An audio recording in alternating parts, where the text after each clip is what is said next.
हवा तेज न चल रही हो। पिछले दिनों दिल्ली में एक अंतर्राष्ट्रीय कृषि सम्मेलन का आयोजन किया गया, जिसका विषय था जैव प्रौद्योगिकी पर आधारित स्थायी कृषि। इस सम्मेलन का आयोजन इंटरनेशनल लाइफ साइंसेज इंस्टीट्यूट तथा इंटरनेशनल फूड बायोटेक्नोलॉजी कमेटी के तत्वाधान में किया गया। इस सम्मेलन के बारे में और अधिक जानकारी देते हुए इसके अध्यक्ष श्री DH पाई पानांडिकर ने बताया, नई टेक्नोलॉजी देखना चाहिए जो एग्रीकल्चर प्रोडक्शन, मतलब ये गेहूँ है या चावल है, उसका प्रोडक्टिविटी कैसे बढ़ाएंगे, इसका मेन उद्देश्य है। और दूसरा एक कि ये जो बढ़ जाएगी प्रोडक्टिविटी, वो कैसे 3-4 जनरेशन्स में कम से कम कंटिन्यूड रहेगा, वो ये उद्देश्य है उसका। प्रोडक्टिविटी बढ़ाने के लिए अब काफ़ी मुश्किलें आई हैं, इसलिए कि एक तो लैंड जो ज़मीन है क्रॉप के लिए वो अब बढ़ नहीं सकता। दूसरा है कि पानी जो है बहुत कम है, पानी ज़्यादा इरिगेशन नहीं कर सकते हैं। इसीलिए नए प्रोडक्ट्स जो जेनेटिक मॉडिफिकेशन करके जो सीड्स अब नए जो बन जाएंगे, वो कम पानी से ज़्यादा फसल दे देंगे, या कम जैसे ड्राउट होता है उसमें प्रोडक्शन एकदम कम होता है, तो वो कम होना नहीं देंगे, वो रेजिस्ट करेंगे।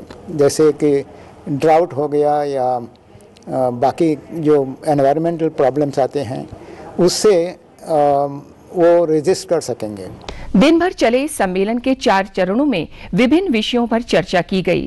पहला विषय था स्थायी कृषि की गति, दूसरा विषय जैव प्रौद्योगिकी कृषि में वर्तमान विकास ट्रांसजेनिक, तीसरा विषय परंपरागत प्रजनन को बढ़ाने हेतु नॉन ट्रांसजेनिक्स, तृतीय चरण का विषय था जीव रूपांतरण विधि द्वारा व्युत्पन्न खाद्यों की सुरक्षा का आकलन, चौथे चरण का विषय था सुरक्षा प्रबंधन के नेटवर्क तथा ज्ञान का आदान प्रदान, बीटी कॉटन तथा बीटी ब्रिंजल के विशेष संदर्भ में। Many crops and again never existed in the wild form in nature, and I think the bread wheat is a good example of that, which simply a few thousand years ago, by crossing of the pasture wheat with the goat grass, we have this modern marvel of the bread wheat. And just to give an examples of how नई तकनीक को अधिक प्रभावी बताते हुए तथा biotechnology के असीम क्षमताओं के बारे में जानकारी देते हुए डॉक्टर SC प्रकाश ने जानकारी दी कि इस क्षेत्र में अभी बहुत कुछ किया जा सकता है, जिससे न केवल कृषि उत्पादन बढ़ेगा बल्कि किसानों की सुरक्षा का भी पूरा ध्यान रखा जा सकेगा। Environmental impact also is creating big problem, and the productivity goals, we have to keep pace with the booming population, social equity and inclusiveness. We are standing at now stagnating, declining productivity of major food crops and widespread problems of land degradation, declining soil कृषि योग्य fertility, भूमि की कमी, मौसम में आ रहे बदलाव, पर्यावरण असंतुलन के साथ साथ बढ़ती हुई महंगाई ने बहुत हद तक कृषि को प्रभावित किया है। किसानों को महंगे उर्वरकों के उपयोग के बावजूद भी माकूल उपज नहीं मिल पा रही, जमीन की उपजाऊ शक्ति कम होती जा रही है, पानी की कमी जैसी समस्याओं के बावजूद अभी भी 65% आबादी कृषि से जुड़ी है और ये संख्या कम नहीं हो रही है।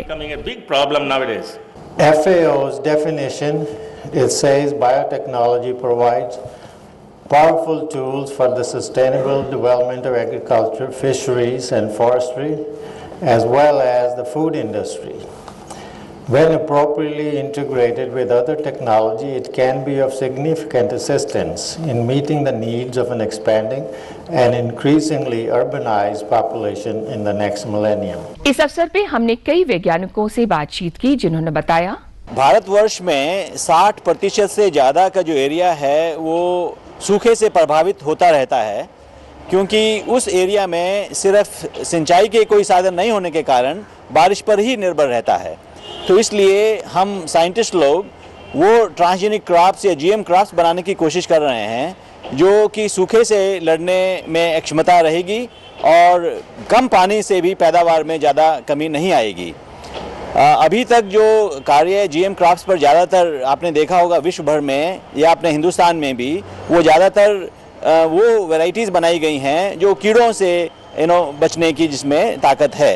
लेकिन क्योंकि अपने देश में बहुत से एरिया में सिंचाई के इतने साधन नहीं हैं, या फिर हमें यह भी मालूम है कि ग्लोबल क्लाइमेटिक चेंज जिस हिसाब से हो रहा है कि पानी की आने वाले समय में बहुत कमी होने वाली है, तो हमें वो हर स्टेप उठाना चाहिए, वो सारी टेक्नोलॉजी यूज़ करनी चाहिए कि जिससे हम लोग वो क्रॉप्स तैयार करें, उस तरह की अच्छी अच्छी किस्में बनाएं जिसमें कि कम पानी से भी पैदावार बढ़े और सिंचाई के पानी में भी हम उसको बचा सकें, और आगे के जो भविष्य के भी ध्यान रखते हुए हम वाटर की जो प्रॉब्लम्स है उसको हम हल निकाल सकें।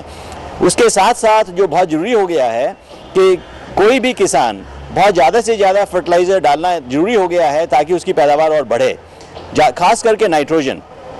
और साइंटिस्ट लोग ऐसी अब जीएम क्रॉप्स बना रहे हैं विश्व भर में, और ऐसा काम अपने भारतवर्ष में भी कुछ शुरू हो गया है। वो ये कि कम नाइट्रोजन की मात्रा से भी पैदावार ज़्यादा कैसे बढ़े, जिससे हम कहते हैं कि वो यूज़ की जो नाइट्रोजन यूज़ एफिशिएंसी जो होती है उसको हम बढ़ाने की कोशिश कर रहे हैं, ताकि उसकी एफिशिएंसी बढ़ने से, क्योंकि 50% ही जो फार्मर नाइट्रोजन देता है खेत में, सिर्फ 50% ही उसका क्रॉप यूज़ कर सकती है। हम चाहते हैं कि वो पूरा का पूरा अगर उसको क्रॉप इस्तेमाल करेगी तो उससे काफ़ी पैदावार बढ़ेगी, और ये जो ग्रीन हाउस गैसेज की जो बात कर रहे हैं जिससे टेम्परेचर बढ़ रहा है उसमें भी कमी होगी। ये बायोटेक्नोलॉजी से जो नए क्रॉप्स जो बनाते हैं उसके ऊपर हमेशा हमको ये शक होता है कि इससे कुछ सेफ्टी इशू हो, इसलिए जो हमारे देश में जो एग्रीकल्चर और बायोटेक्नोलॉजी डिपार्टमेंट हर तरह की जांच करते हैं। ये जांच ये करते हैं कि इससे किसी को कुछ हानि होगा या नहीं, वो देखते हैं। इसके लिए चूहों के लिए ये खिलाते हैं। फॉर एग्जांपल जो बीटी ब्रिंजाल के बारे में आजकल बातचीत हो रही है, उसको हम हर तरह की टेस्ट करते रहते हैं। ये टेस्ट से मालूम पड़ता है कि अगर ये खाने से इसको अगर बदन में किसी जगह पे कुछ हानि होगा या नहीं।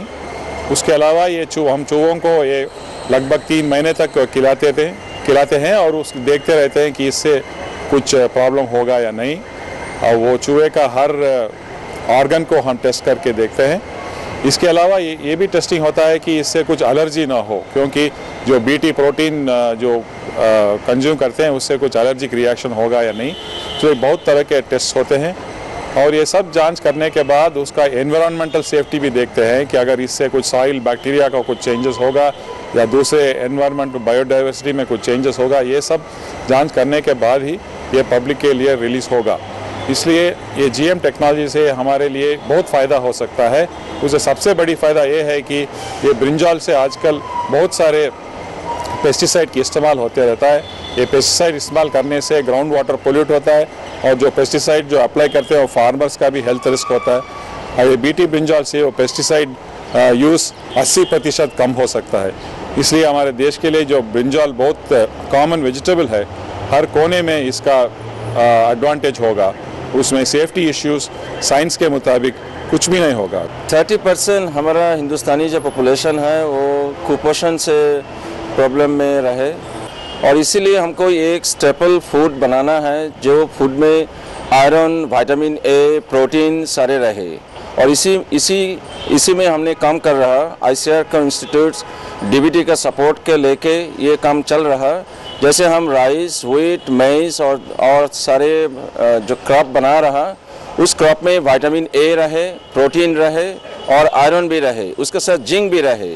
सो बायो फोर्टिफिकेशन जो प्रोग्राम अब चल रहा, उस वजह से जो स्टेपल फूड आप आएगा वो स्टेपल फूड से माल न्यूट्रिशन का दूर हो जाएगा। और ये काम के लिए भारत सरकार, आईसीआर और डीबीटी से